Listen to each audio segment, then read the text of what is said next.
what is the difference between verification and validation in ISO 9000? Here's the definition of verification provided by ISO 9000. Confirmation through the provision of objective evidence that specified requirements have been fulfilled. The keywords here are objective evidence and specified requirements. The objective evidence needed for verification can be the result of inspection, performing alternative calculations, or reviewing documents.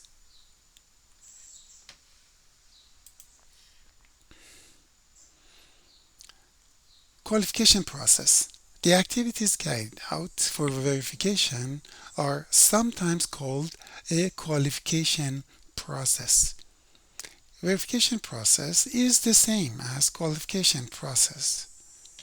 Verified. Verified is used to designate the corresponding status. After you're successfully done, the product or process is verified.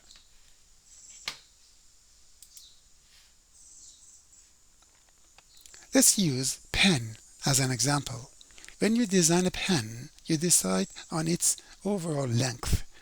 The overall length is a specified requirement.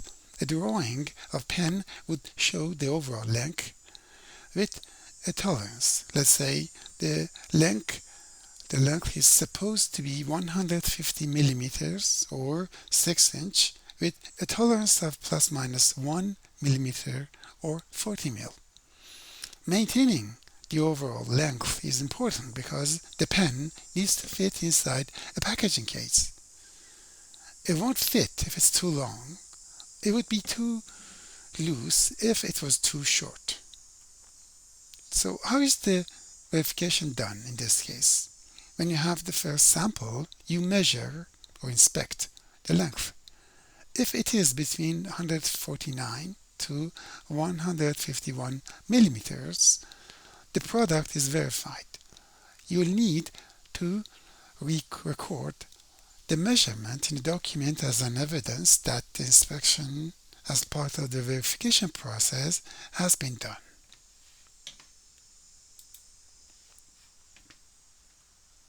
The exterior color of a pen is also a specific requirement. You can use a color swatch or an approved item and visually compare the color of the sample to the target color. If they match or they are close enough, you have verified the color. You need to document this as part of a checklist, perhaps for future reference. It can be presented to ISO 9000 auditor as the objective evidence for the verification.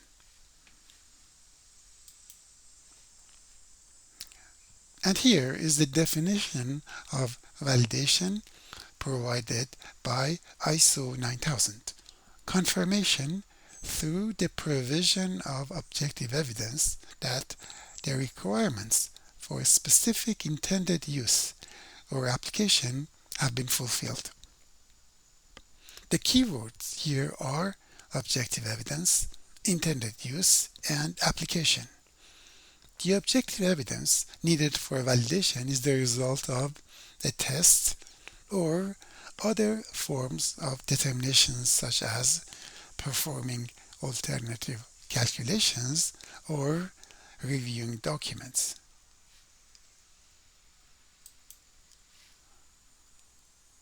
Validated is used to designate the corresponding status.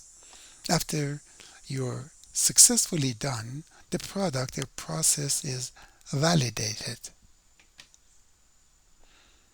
Also, the use conditions for validation can be real or simulated. So the item that you use can be a physical item or it can be a simulated item.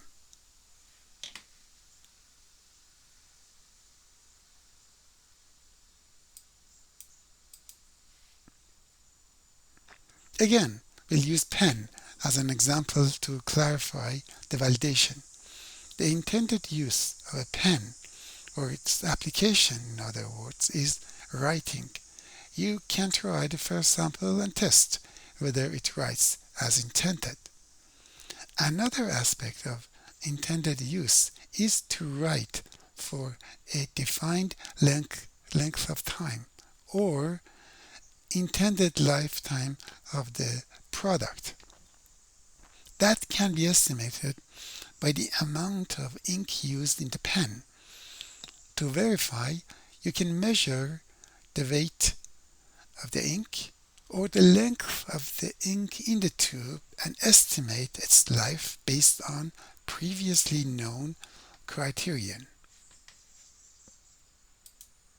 So, verification versus validation.